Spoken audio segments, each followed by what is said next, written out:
Welcome to Strong in Six, a podcast where you get the answers to what's bugging you the most as an entrepreneur and leader. I'm Sue Hawks. I've been an entrepreneur since 5th grade, and I know how hard it is to run a business. That's why I want to help you make it easier.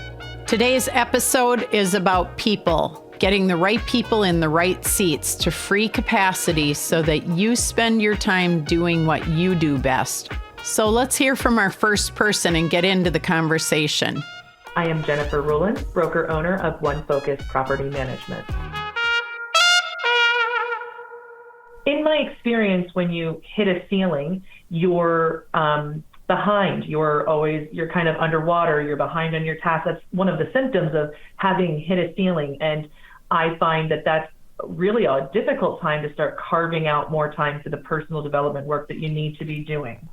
Specifically, when I started integrating clarity breaks and meditation and specific time to do focused work, which was something I really needed to do personally to elevate my work and elevate what I was delivering to my clients, I found that it was difficult to prioritize that when I felt like there were so many other fires going on.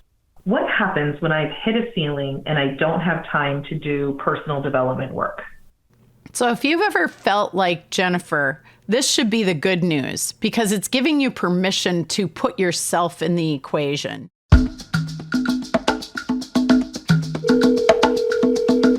Hi, this is Dawn. Hi, Dawn. It's Sue Hawks. How are you? I'm good. How are you doing? Doing well, thank you. Thanks for making time today. Yeah, no problem. This is Dawn Kane, CEO of Hot Dish Advertising. So Jennifer is really looking at a question around capacity, really giving yourself the space and permission to do your work as a leader. But what's the root cause of that problem? It's really not having a team around you to afford you that capacity. So how do you get the people right? Let's ask Dawn. So what's been your journey to building your team and finding the right people? And this is always a messy topic, so please be open, honest, share the good, the bad, and the ugly, if you will.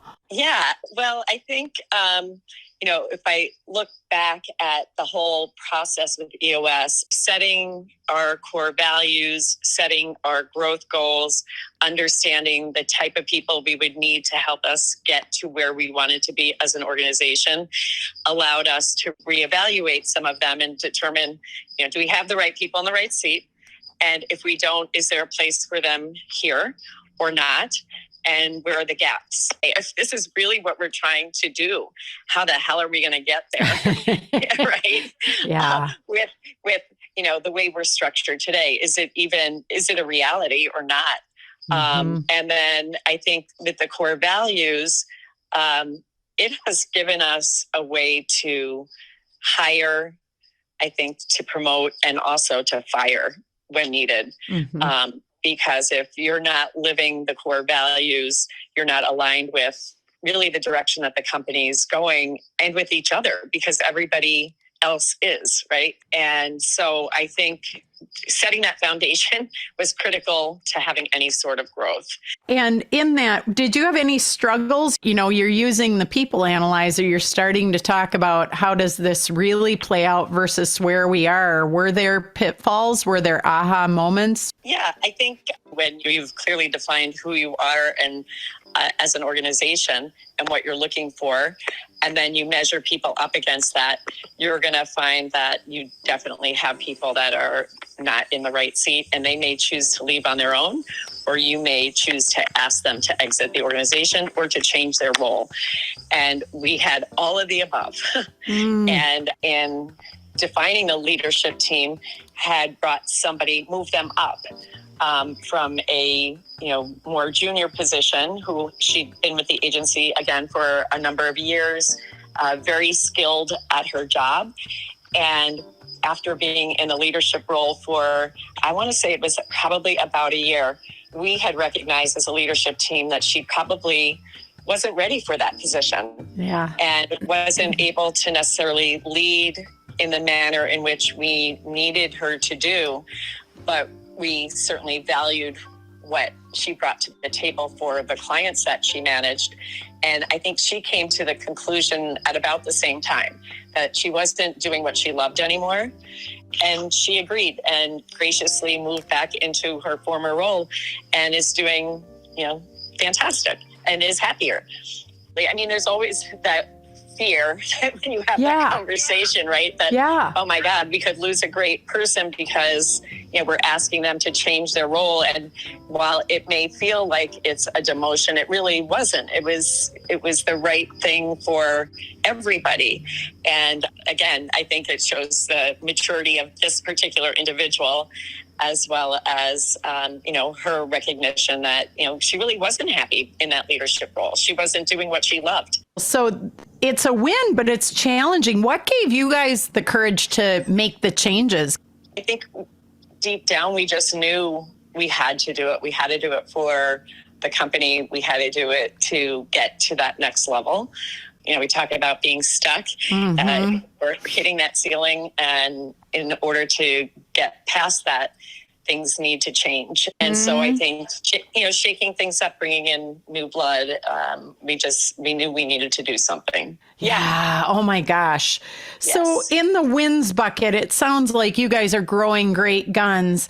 If you looked back, what would you do differently if you had it all to do over again? Honestly, I probably we should have started EOS 15 years ago. Yep. Seriously, I'm not saying that because I'm talking to you. I do recommend EOS to everybody that I talk to from a business standpoint, because I think it keeps you focused and centered, and it's keeping everybody in the organization marching towards the same thing, and just having that transparency with the rest of the team. It makes it easy to have the hard conversations when they need to be had, but you can also celebrate so many more wins. And I'll tell you, we have celebrated more wins since embarking on this journey. I think we're in year 3 than we ever have before, as far as financially rewarding and sharing that with our employees. They know where we stand financially. They know, pretty much, I don't want to say everything, but almost everything that's going on and why things are happening the way they are. And that goes a long way, I think, in helping them truly feel like they make a difference. They do. They make a difference every day in our clients' work and in the overall health of the agency. I love it. So to summarize what Dawn just said, the intrinsic value of having the right leadership team who embodies and lives and breathes your core values is essential, coupled with EOS as a framework to help you really truly catalyze that kind of commitment, and that each person really truly gets, wants, and has the capacity for the seat they're in. That means they've got the DNA. They get it. They were born with it.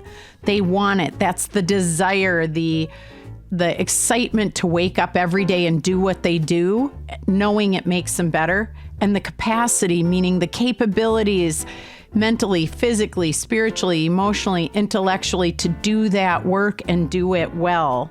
These are the 3 building blocks that set you up with a stage that makes it easier to have those hard conversations. What's made it easier for you to have those difficult conversations specifically? Yeah, like I had mentioned earlier, we tend to frame everything back up to the core values, because it usually is something along the core values is not clicking, or they're not understanding. They may get it and want it, but they may not have the capacity, or they may have the time to do it, but they don't get it. How we talk about things in the one-on-ones and the 555s. So we're always talking about it. So when the issue arises, it shouldn't be that much of a concern, because these conversations have happened along the way. And then it's finally like, you know what, talked about it this many times, it's just not working out. Or how do we help get you there so that you can be successful? Listening to Dawn made me think of Jenna Spencer, founder and visionary of AssistPro, who needed to do everything that Dawn was talking about during massive growth. Hi, Sue. Hey, Jenna, how are ya? I'm doing great. How are you today? Doing well, thank you. What's happening in your world? Well, life on the farm is pretty great, and 3 children who are all very active in school sports, and we've just gone back to school, so things are hopping around here right now.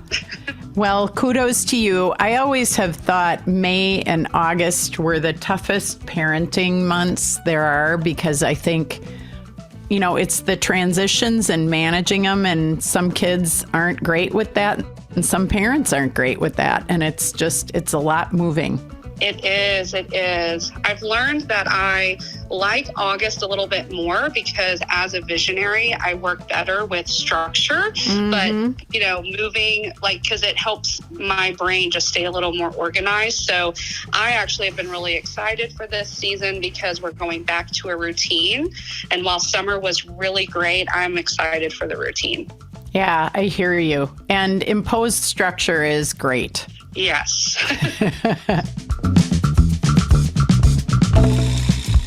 Well, that leads into what we're going to talk about, which is people. So let me just ask you straight out, what do you think are the benefits of building out a team and the importance of hiring the right people? I think there are really 2 big things that we benefit from building a team, which is that it opens our capacity and it creates horsepower, for the engine of the business. When you have the right people, they get the vision, they're excited to be on the team, and it creates more energy for the company and the team. Just really try to get very, very clear on what you need. You know, what is the next hire that you need to make, and really get super clear on that. What are the roles and responsibilities? What is the avatar of this person? What's the personality for this role that you're looking for? You know, what is it about your team that you want someone to appreciate? Doing that process of self-discovery was very helpful in finding good people. What did you discover while you were doing that? Onboarding is super, super important. Assume nothing.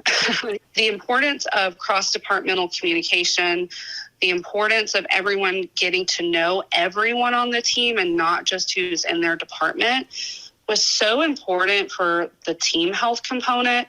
But then just for those employees to understand what they were doing, we had to really have all of our processes documented in every department. But then it opened up so much capacity. It was wow, okay, we need to elevate things as well. Oh, for sure, because the company you were isn't the company you are. Yes. I love that you're saying that. So that communication piece, can you take that a little deeper?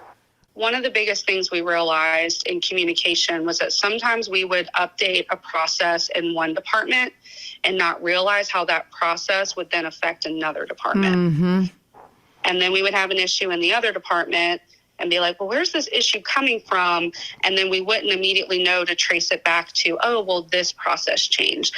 You know, that was a really tough learning lesson, but we were able to fix it. But the employees are the ones that really brought that to us and said, hey, you know, we're experiencing this.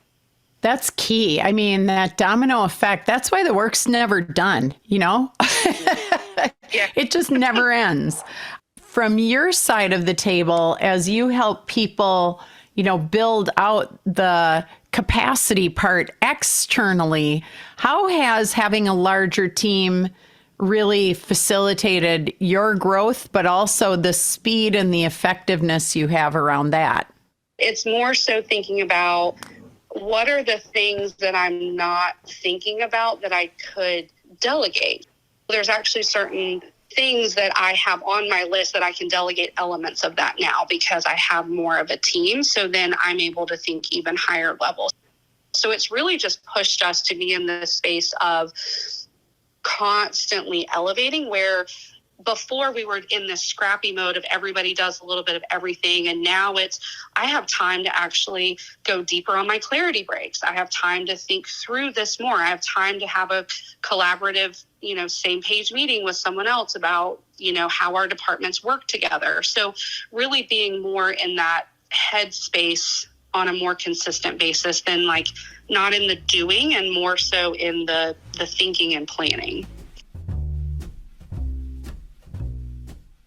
What I love about what Jenna said is that increasing complexity accompanies increasing capacity, and that delegate and elevate is really your key to the kingdom. That is an exercise that you must, with discipline, revisit to increase your own capacity. And her final advice before returning to life on the farm? Get to know the people that are working with you.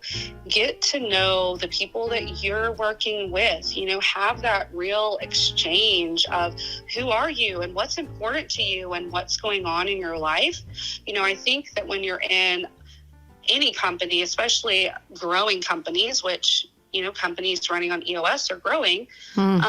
It's easy to get focused on all the things we need to do and all the productivity and getting our rocks done and like the scorecards and the L10s.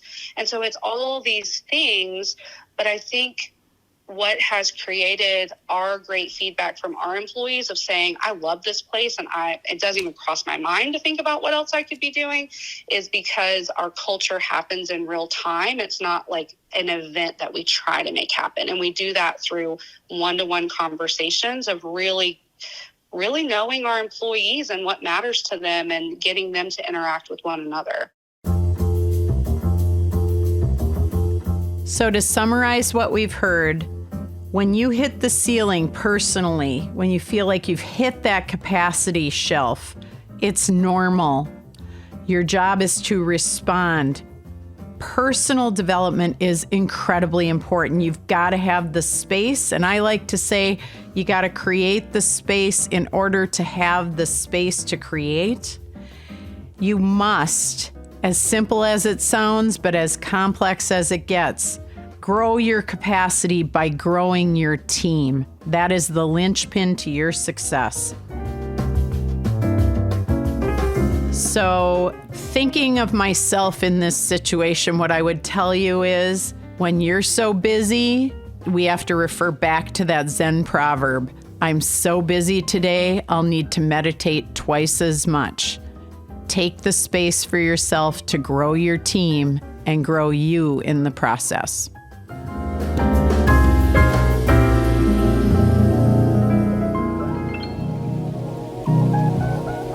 Thank you so much to Jennifer, Dawn, and Jenna for their time and wisdom today. You can learn more at eosworldwide.com. Thanks for listening. Stay focused, be productive, kick butt, and take names.